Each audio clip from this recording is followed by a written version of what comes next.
మన సమాజానికి, అసలు మానవ జాతికే పునాది ఎవరు? ఈరోజు మనం మహిళ యొక్క మహత్వ్యమనే అంశం గురించి కొంచెం లోతుగా మాట్లాడుకుందాం.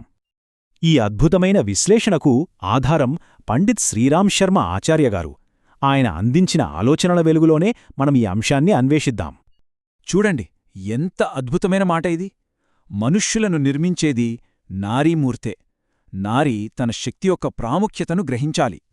ఈ ఒక్క వాక్యం చాలు స్త్రీ స్థానమేంటో చెప్పడానికి.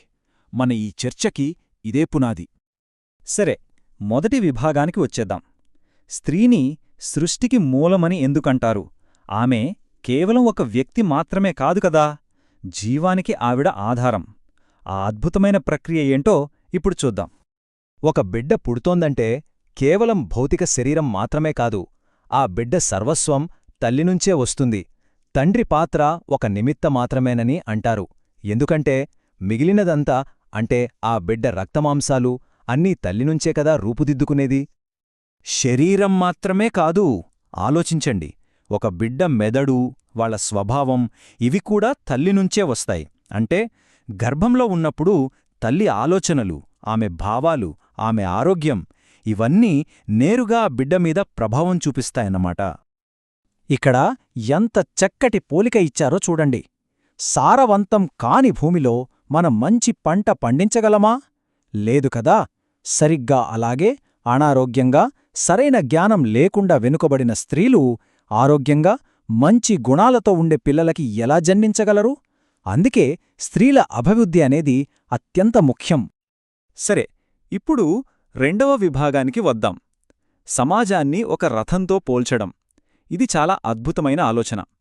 మరి ఆ రథం సరిగ్గా నడవాలంటే స్త్రీ, పురుషుల పాత్ర ఏంటి?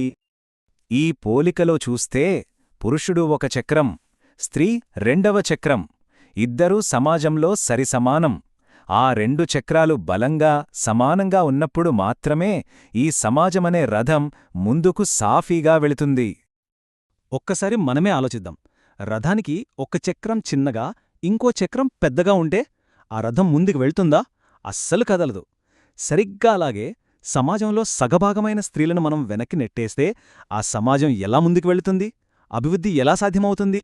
మరి ఈ బలహీనపడిన చక్రాన్ని ఎలా సరిచెయ్యాలి? దీనికి పరిష్కారం మన మూడో విభాగంలో ఉంది. అదే విద్యతో సాధికారత. స్త్రీలకు సరైన విద్యను అందించడమే దీనికి అసలైన మార్గం. విద్య అంటే కేవలం అక్షరాలు నేర్చుకోవటం, డిగ్రీలు సంపాదించడం కాదు. అసలైన విద్య అంటే ఒక స్త్రీ తన మంచి చెడులను తానే విశ్లేషించుకునే శక్తినివ్వడం, తన కర్తవ్యమేంటో తానే నిర్ధారించుకునే వివేకాన్నివ్వడం. అయితే ఎలాంటి విద్య అవసరం? కేవలం ఉద్యోగం చేసే చదువు మాత్రమే కాదు.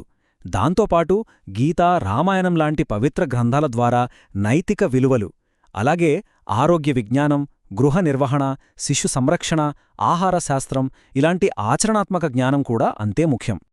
సంస్కారవంతమైన స్త్రీలు సమాజానికి ఒక వరం. ఈ మాటలు ఎంత నిజముందో గదా.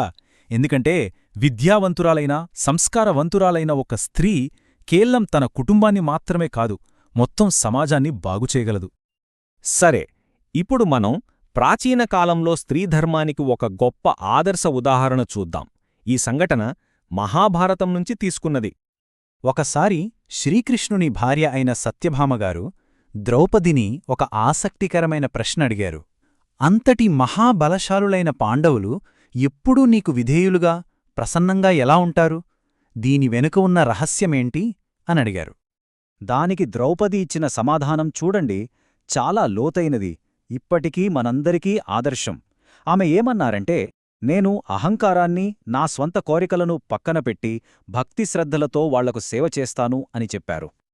ఆమె తన దినచర్య గురించి ఇంకా వివరంగా చెప్తూ ఎప్పుడూ తన భర్తల అవసరాలకే మొదటి ప్రాధాన్యత ఇస్తానని అన్నారు. వాళ్లు తిన్న తర్వాతే తను తినడం, వాళ్లు నిద్రపోయాక తను నిద్రపోవడం, ఇంటిని, ఇంట్లోని వస్తువులను ఎప్పుడూ పరిశుభ్రంగా ఉంచడం, సమయానికి భోజనం పెట్టడం, ఇలా ప్రతి పనిలోనూ వినయంతో, అప్రమత్తతతో సేవ చేస్తానని చెప్పారు. ఇది ఆమె అంకితభావానికి, క్రమశిక్షణకు ఒక గొప్ప నిదర్శనం. ద్రౌపదిగారే కాదు, మన చరిత్రలో మనకు స్ఫూర్తినిచ్చే ఆదర్శ మహిళలు నిజంగా ఎందరో ఉన్నారు. పతివ్రతా ధర్మానికి ప్రతీకలైన సీతాదేవి, సావిత్రి, బ్రహ్మజ్ఞాని అయిన గార్గి, భక్తికి పరాకాష్ఠ అయిన మీరాబాయ్, తపశ్శక్తి సంపన్నురాలైన అనసూయ, ఇలా చెప్పుకుంటూ పోతే ఎందరో మహనీయులు మనకు ఆదర్శంగా నిలుస్తారు. వాళ్ల జీవితాలు మనకు ఎంతో స్ఫూర్తినిస్తాయి. మన సంస్కృతిలో భార్యను అర్ధాంగిని అని పిలుస్తారు. ఎంత గొప్ప పదమది! అంటే శరీరంలో సగం భాగమని అర్థం. ఆమె కేవలం జీవిత భాగస్వామి మాత్రమే కాదు, భర్త చేసే ప్రతి ధార్మిక కార్యంలోనూ సమాన భాగస్వామి. అందుకే అంటారు, భార్య లేకుండా ఏ యజ్ఞమూ, ఏ ధర్మకార్యమూ పూర్తికాదని. ఇవన్నీ చూశాక మనకేమర్థమవుతోంది?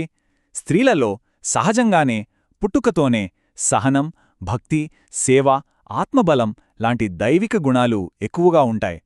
పురుషులతో పోల్చి చూస్తే ఈ గుణాలు వాళ్లలో మరింత ప్రస్ఫుటంగా కనిపిస్తాయి. ఇదే వాళ్ళ అసలైన శక్తి, అంతర్గత బలం. సరే, ముగించే ముందు మనందరం ఆలోచించాల్సిన ఒక ప్రశ్న. ప్రతి స్త్రీ తనలో ఉన్న ఈ దైవిక శక్తిని, సమాజ నిర్మాణంలో తనకున్న ఈ కీలక పాత్రను గుర్తించి, దాన్ని సంపూర్ణంగా ఎలా ఆవిష్కరించగలదో దీని గురించి మనందరం ఆలోచించాలి.